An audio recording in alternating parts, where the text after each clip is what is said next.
because I'm not going to fundamentally change who I am, including like who I surround myself with. But that was a really hard lesson to learn that you have to.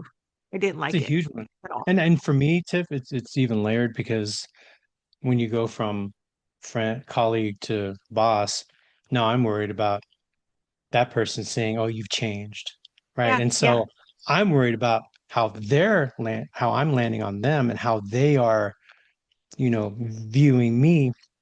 And so, yeah, that's definitely a tough lesson. What I learned was that I can't control how other people view me, right? If it's something that it's their opinion of me that isn't based in fact, it's just based in feeling, you can't win hearts and minds with logic. You have to win hearts and minds with trust and consistency. And you're going to break a few dishes. You're going to piss some people off. You're going to, hurt some people who think that, oh, well, we have this relationship. Why are you telling me that I'm not doing well, or that, I need to improve, or that I was wrong? And it's a opportunity for people to define their relationship, redefine their relationship, and sometimes it can be a challenge. And like you said, especially in small towns, I worked in a small town in Kern County, out in the desert, right? And small towns like Mojave, California City, Tehachapi, Rosamond, right? These are all 10,000 people or less, right? Boron, right? So folks knew each other, and we all knew each other, and it was definitely something where I'm in this role.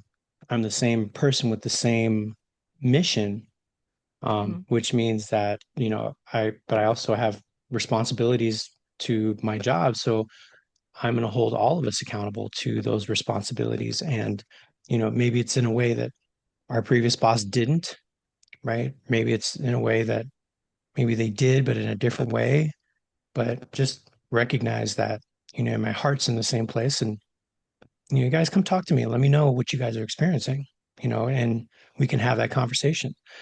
And that's really how I've kind of taken, because when I was a younger boss, I mean, yeah, I'd be, I'd fall into some of the things where I'd want to be what my staff wanted me to be, right? And so I'd want to fall into those situations that, I thought they would think I was cool, right? And the older I got, the more I realized, right? You can be cool, but you can also be a bad boss because you're cool and you can really affect the overall performance and functionality of your teams, your environment. And so, what's more important, being cool or making a difference, right? And so, it's really something I'm still working because I'm one of those people. I'm definitely other focused. I'm always thinking about how I'm landing on other people. And so, how do I really regulate that? Okay, this person they're looking down. Is it because of something I said? But it's Jay Shetty said it. You can't other people's responses to you, we personalize that. We've talked about the being personalizing everything, taking everything in. If somebody frowns or if they're upset or if they walk out really quickly, is this something I did? When very often it could just be, I need to sneeze and I don't want to sneeze in public, right? And so, we can't control the actions of other people, but we can control the way that we respond to them. And so who do you want to be? Who do you want to be, in terms of a leader, in terms of a helper, in terms of a parent, of a friend, right? What role do you want to play in somebody else's life? And how do you live up to that? And, let people know that's what, to expect of you because words are cheap, right? The actions have to follow up those words. Yeah. So with that, like I agree with you on so many of those points. Where I differ just a little bit, and I think it's again a mindset shift is that either I can be a cool boss or I can hold people accountable. And I think where I differ in the way I think is how can I be a cool boss that holds people People. accountable, Right. No, and right? that's where I was Yeah. getting to in the evolution. Yeah. Yeah. Yeah. Yeah. It's And not a so binary. that's It's not either or. Yeah. right. And one of the things I've been really enjoying about Brene Brown's new book, Strong Ground. and she really talks about that idea of thoughts and how two things can be true, two competing things can be true at the same time. Um, and so I want to, I've always wanted, and I still, this is something I strive for. I want to be the type of person who, if I share something with you that needs to improve or give you some feedback that maybe isn't incredibly flattering, that you'll believe me and know it's not personal because I've also shared with you all of the things that you've done well and your gifts. And Right. you know that I'm coming from a good place. I'm not looking to tear you down. I'm not looking to make you feel bad. If I share something with you, it's because I want to see you succeed and I want you to do better. And I think for me, that's where many people get it wrong. We do have to share bad things with people from time to time. I mean, I'm open to feedback. I don't always get it right, but it all depends on how you tell me and who tells me and how you tell me. Because if I haven't heard a word from you ever and you've never checked in with me and you've never um said, "Hey, I've reviewed the evaluations from all 75 of the classes that you've done over the last 3 weeks and um you know you get a lot of great marks and people are really enjoying your work, but all I hear is something I maybe got wrong." I'm not going to be as open to that because is it coming from a good place? Do you really want to see me do better, or are you just pointing it out because you want to take me down a notch? Like that's where I think feedback falls flat. And I honestly, I really try to be generous. I think any feedback is good information, good or bad. Um, but where I think it people hesitate because they don't want to hurt people's feelings or they don't want to make them feel bad. And I also think that that's a disservice because at that point we're now also like stealing an opportunity from them to do better. So it's actually not very loving and kind that you can see that someone can do better and you don't share that with them. It's like somebody like letting somebody walk around with their fly open or seeing someone walk around with their skirt packed, tucked into their pantyhose. You see it, like if you don't tell them, you just let them go around embarrassing themselves versus having that quick, uncomfortable conversation. Hey, let me cover you real quick. Let's fix your skirt because everybody can see your underwear. Um, and not telling them so many people are going to now see their underwear if you don't share it with them. So how do we have those uncomfortable conversations? I would prefer always, as a human being, if there's something I can do better, whether it's the way I communicate with you, how I communicate with you, what I do, the quality of my work. Um, if I'm not doing it in a way that's satisfying for you, I would love for you to be able to tell me so we could fix that. And I promise I'm going to do the same for you. But it takes like you have to have good, it has to be good faith. And I think everybody is so competitive nowadays that feedback, honestly, unless you've built a relationship with people, it's not taken in good faith. It's just something to argue with. And that's why it doesn't work. We want it to work better. I'm going to fix my curtain while we do this because the sun is coming in weird all of a sudden. Oh, yeah. And I totally hear you, and I think you're right. And it goes back to, things that we've talked about, just with that idea of, who you want to be. And really, when it comes down to it, if you are that person who, you know, um, doesn't say anything until there's something wrong, then you're not, sorry, but I hate to tell you you're right or wrong, but you're not doing it right. Right? Mhm. It really is about that connection. You want to have people take you for your word and help them feel like you have their best interest in mind, then you have to be able to do it through trust and you know um consistency, right? It's all Mhm. based off of trust and consistency, right? And so you know part of that, we talk about having those regular conversations with folks, just even having, it doesn't even have to be a thing that is work related, right? And I think maybe I've shared this before, but I'm going to go ahead and share it again, right? But you see there the appreciation numbers, right? So Harvard Business Review keeps track of the positive to negative ratio, the PNR, right?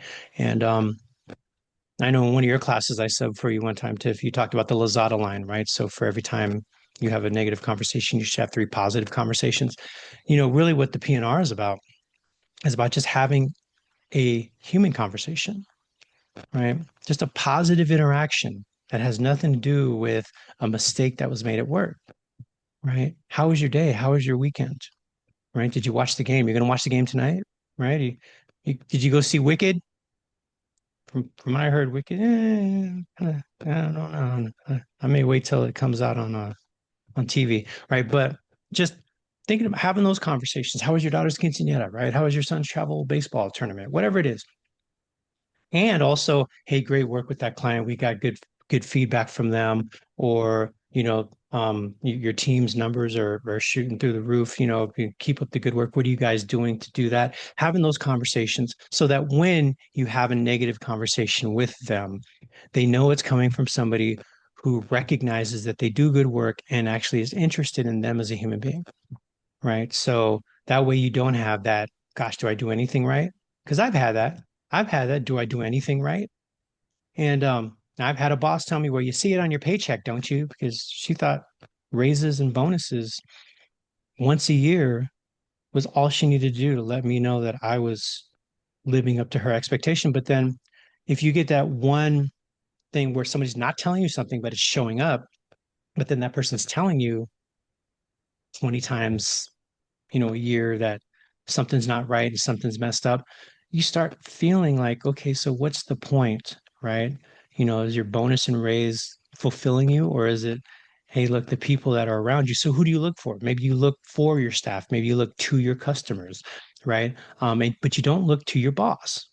And if you don't look to your boss, you, if you have one person at your job that Harvard Business Review talks about this, that will listen to you and let you vent or be frustrated, but that can provide you empathetic, non-judgmental support. You'll stay at your job longer and you're more productive. And if it's your boss, it goes to three times.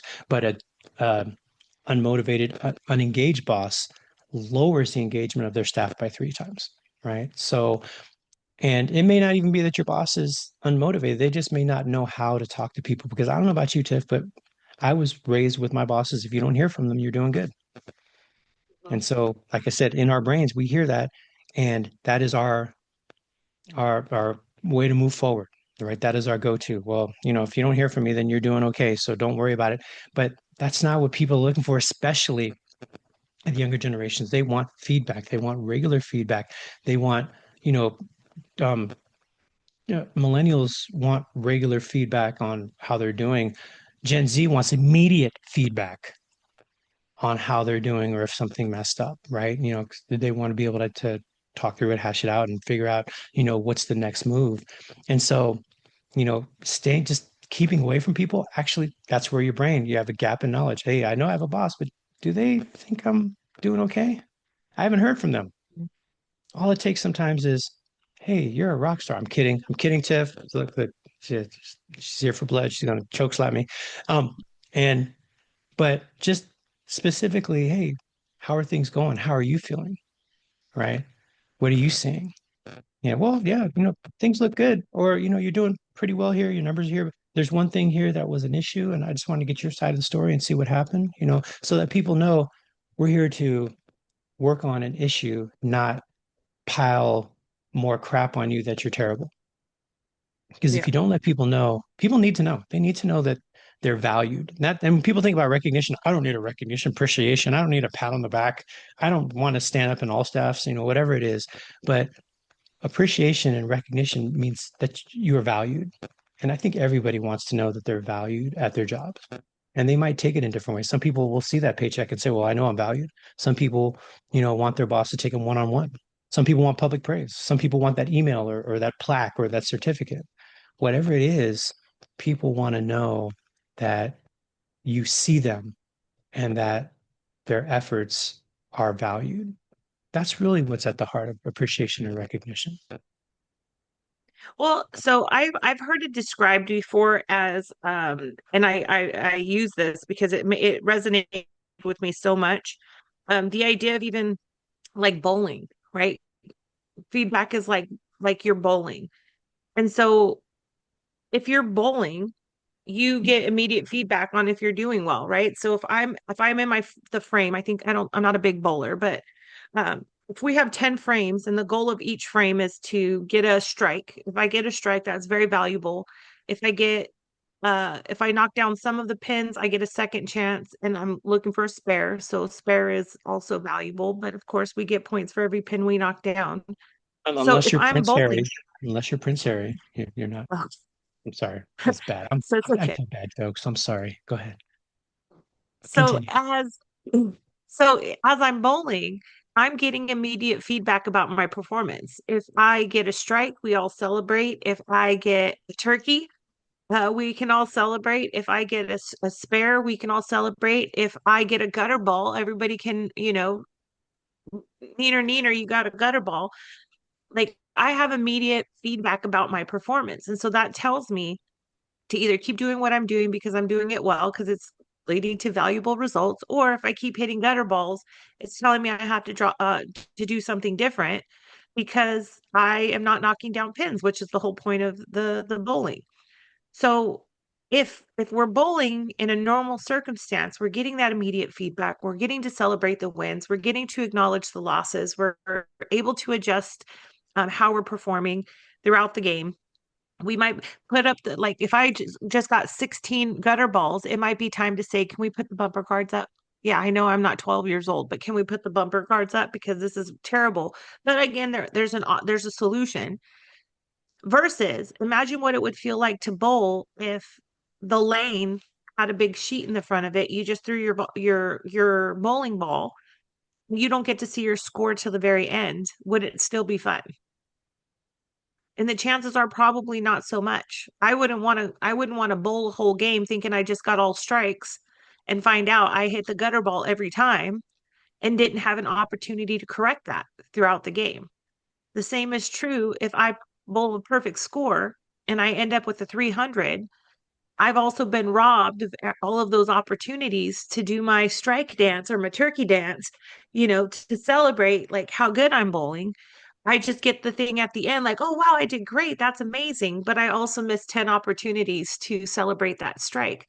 That to me is like that idea of feedback at work. We need to tell people when they're getting strikes. We need to also congratulate them when they get the spares. We just say, you knocked down five, let's try for five more. What do we need to change to get those other five down? You've hit three gutter balls in a row. What can you do to adapt so you can keep your ball in the lane? That's the feedback that has to happen. What we can't do is wait till the end of the year and say, here's your score. You've been bowling all year. We haven't given you any feedback, but here you go. You got a 92 out of 300 and do better. Because guess what? We also withheld your raise because you only got a 92 out of 300. Do better. These like to me that makes perfect sense and why it's so important to just give people that feedback immediately, good and bad, so we can celebrate when they're doing things well. And then when it comes to that scoreboard, they know where they're at the whole time. They know exactly where they're at. Yeah, and sometimes the scoreboard isn't indicative of how well you do things, right? I used to be in No, sales. I true. worked in sales in college, and I think I was a hell of a salesperson. And I would do my best to try to help people. I think I was using the coach approach as a salesperson too, which just means I didn't make a whole lot of money because I sold people what they needed rather than what I wanted to sell them.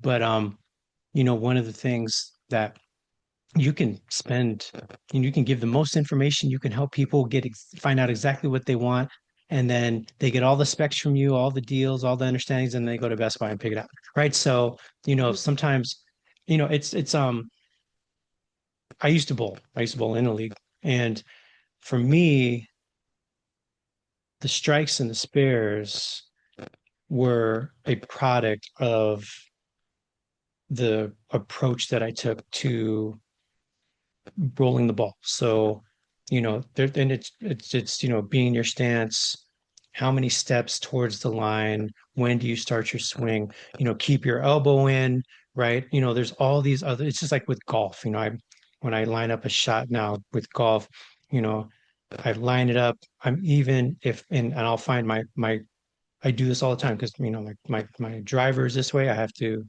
do this, and I make sure I do it intentionally because otherwise I'll hit it that way or hit it that way, and then I'll breathe, which just relaxes me, and then move. Actually, I move my hips a little bit in, and then I go back, and then I hit it, and I found myself being much more um, successful doing that. And so I think for me, if you gave me that sheet over the bowling alley and I was rolling, if I would feel like if my process was working, that I would have good results more often than not. And I think that's an important thing to recognize with folks in work. Sometimes your results are not always going to show up as hard data, hard metrics, right? What does it mean to really be good at what you do? Is it always the end result or is it the journey? Right. And if the journey shows that you are, doing, I mean, sometimes you have some bad luck, sometimes you have some bad years, sometimes you have some bad results, right? And, sometimes you have people working against you that you didn't even know were working against you, right? Or some people that you know are working against you that you really don't have any control over how they work against you, right? But just doing what you can, even in our fallow times, in our times that are tough, knowing that, hey, when I'm here at work, I'm going to still be that same person. I'm going to give it my best.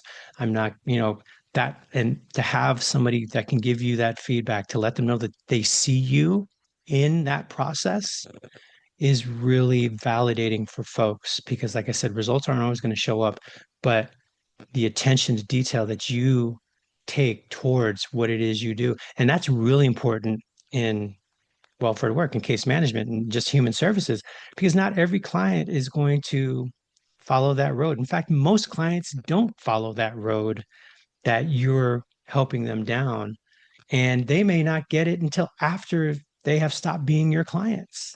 I don't know how many clients you've had, Tiff, where you were working with them and you did your best and something didn't, nothing came of it. And then maybe 2 or 3 years later, you see them with a different worker, they're doing great things or whatever else it was.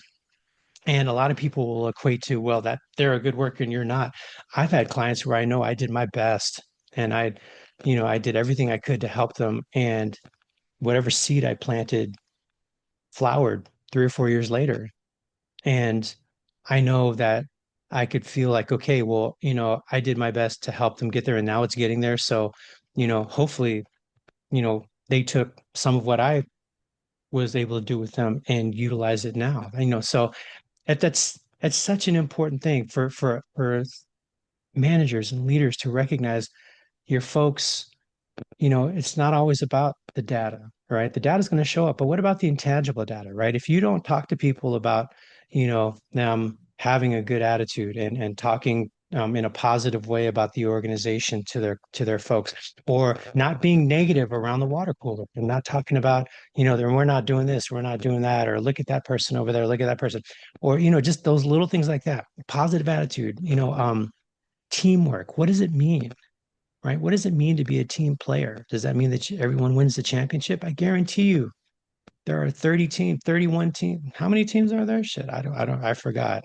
I don't know. I think 30 teams, 29 teams that did not win the World Series this year, and one team that did not deserve to win the World Series this year, but we won't talk about them, Dodgers. But there are, Didn't deserve. Hold on. that's right. Didn't But deserve. You mean worked hard and beat everybody? It they didn't played beat everybody. They superiorly? did. This is the process. This is the thing. This is a great example. The best teams every year in baseball lose a third of their games. The best teams in the Mm. history of baseball lose a third of their games. So does that mean they suck a third of the time? Right? Or is it that maybe a couple times they just didn't have it as a team, but what about the other team? Maybe they were motivated, maybe they figured things out, maybe they, had a lucky opportunity, maybe they and they're major leaguers too, right? And so that's Right. something to think about. They talk about it all the time, like in basketball. Well, you didn't win, Charles Barkley, you didn't win no championships, so you can't talk. But I mean, what else? He did everything else. He just didn't win a championship, Mm. right? So does that give him, less of a platform to talk about what it means to be a winner? Because I mean, he won a majority of his stuff. He did so much stuff. So that's the thing. When you are working, if we're so performance or the end result driven. We're missing the process that gets us to that end result. And we'll expect people to reach that high bar, but we're not giving them tools to climb up that ladder to get to that bar, right? So, what are the things we need to do to be able to get there? And so, how does that happen? Regular feedback. And it doesn't always have to be about wins and losses. It's not always wins and losses. It's, hey, how are you feeling? How's it going? How's it going with the clients? Tell me a story about a client that you interacted with recently. I mean, just those things like that.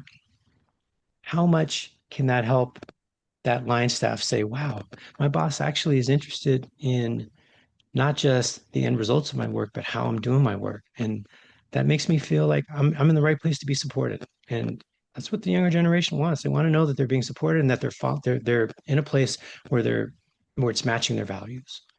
Right. And Mhm. so it's powerful. It's powerful to have that regular contact, even if you're not used to it. And if you had your first boss, which was, Mary Jo Higginbotham in Easton, Pennsylvania, who taught you to suck it up and walk it off. We are that walk it off generation, Tiff, right? We, rub some dirt on it, put some, rub some Robitussin in it and just let it get heal, right? Whatever it is, right? But does that mean that everybody needs to learn this? Yeah. Do people need to be tough? Sure. Do people need to learn about adversity? Yeah. But what's the best thing about adversity? You learn your lessons. And if you have somebody who can help you guide you through learning those lessons, how much more impactful and meaningful will they be? Because otherwise, we'll Mhm. just stop doing that thing that caused us to fail because I don't need to, and no one's holding me accountable to it. Yep, yep, yep. I agree. So I agree. be grateful, y'all. Be grateful for what you have. Just be thankful for what you got. That's another one. Diamond in the back, sun rooftop, dig in the scene with the gangster lean, gangster white wall. Oh shoot, we're singing now. That's drinking music. Don't even get me started because then I'm gonna start dancing. You may not have a car at all. Anyways, so Tiff, you want to give us some final tips? Gosh, be grateful. Be grateful. And share that gratitude. Can I just say, share that gratitude with the people. I weird Mr. Saucedo out sometimes. He always tells me, "Why are you being weird right now?" Because I'll be like, "I appreciate that you make me my coffee every single day." And he'll be like, "What do you want? What are you getting at here?" But see, Listen, I'm just grateful. Yeah. that's so true because I mean that's what we're it's a transactional world and we think, okay, well, you're saying something, you must want something else. Or Yeah. because we're not used to people just saying, hey, thank you. You're awesome. I Yeah. appreciate you. You're a rock star, right? Or whatever else it is. Oh, you're doing so good. I can But say no, this I because do. you're 800 miles away, right? So Mhm. Yeah. Do it. And no, I will say just be grateful. Every day is an opportunity to be grateful for something, and I don't know if I've shared this here before, but my family, we know, like when things are at the worst, I'm always going to come up with some bullshit. And so the thing I like to say all the time is when, kids are crying or upset or frustrated and they can't find a solution, I always tell them, well, at least you're not ugly. Imagine how hard those people have it. My favorite thing to say. I still remember years ago, Eric, um, my sweet baby Eric. He got his little heart broken. Eric loves so hard, and he's probably gonna get mad I'm saying this story out loud, so I'll try to be nice. But anyways, he got his heart broken. And so I sit him down one day after he's been just mourning the end of this relationship for a while, and I tell him, so Eric, I want to pass down some wisdom that we've gotten from our ancestors. And, this has been meaningful for many generations in our family. And I just think that you're old enough to understand it now. And so he's like all in, thinking I'm having a serious conversation. And I said, so bitches ain't shit, Eric. You need to know. And he's like, I hate you. it's so true. So be But that I mean grateful. that Be grateful. Yeah. yeah.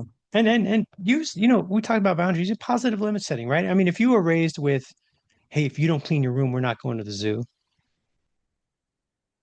careful how you say that to your kids. How about saying, hey, when you get done, we get to go to the zoo, Right. right? So, I mean, sometimes it's that little shift in the way that we communicate in a positive way. It can be really helpful, and that can help leaders as well. All right, Yeah. so I guess it's time for us to start carving the turkey, or I don't know, taking it out, defrosting. Actually, we got some turkeys we're going to deal with right now. So, um, everyone, until next time, I am Carl, I am Tiff. and just be thankful for what you got. I'm not Down singing. in the back, sun rooftop, digging the scene with the gangster lean, gangster, why won't? That's it. That's all I got for you.